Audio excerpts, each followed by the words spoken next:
Hello guys, so কেমন আছো বলো সবাই? আশা করি সবাই ভালোই আছো। তো দেখতে পাচ্ছ সকালের আর কি টুকটাক আর কি গাড়ি কাজ হলো আর কি, মার্কেটে নিয়ে একটু ডাউন চলছে, জানি না কেন। তো দেখতে পাচ্ছ এদিকে গাড়ির গ্রিস হচ্ছে।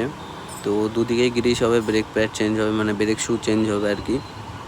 দেখতে পাচ্ছ পুরো চাকার মানে আর কি হোল সব কিছু, মানে ড্রাম থেকে শুরু করে চাকার নাটের সিস্টেম, বিয়ারিংয়ের পুরো জ্যাক অল টোটাল সব খোলা। তো এটা হচ্ছে ব্রেক শু লাগানো আছে, ওটা সেটিং করা হয়েছে আগে, তারপরে এটা চাকাটা লাগবে আর কি। দেখতে পাচ্ছ এই যে ব্রেক শু লাগানো হয়েছে। তো মানে সত্যি কথা, দাদারা কাজ করে মানে কত কালি চুলি, আমরা ভাবি একটা গাড়ি চলছে, কিন্তু দাদারা যদি না কাজ করতো কিন্তু হতো না।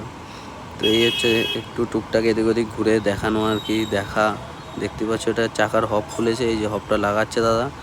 এটার দ্বারাই আর কি চাকাগুলো যে দেখছো নাটেই ঢুকে চাকাগুলো আর কি লাগে, কিন্তু ড্রামটার পর এটা পুরো কভার করা থাকে বলে কিছু মনে হয় না, কিছু বোঝা যায় না কি আছে ভেতরে, তাই না বলো? বড় বড় গাড়িতে সব সিস্টেমই একই, কিন্তু বড় গাড়িতে বড় বিয়ারিং, ছোট গাড়িতে ছোট বিয়ারিং। এটা হচ্ছে 709 মডেল, 407 মডেল, মানে 6 চাকা, সরি।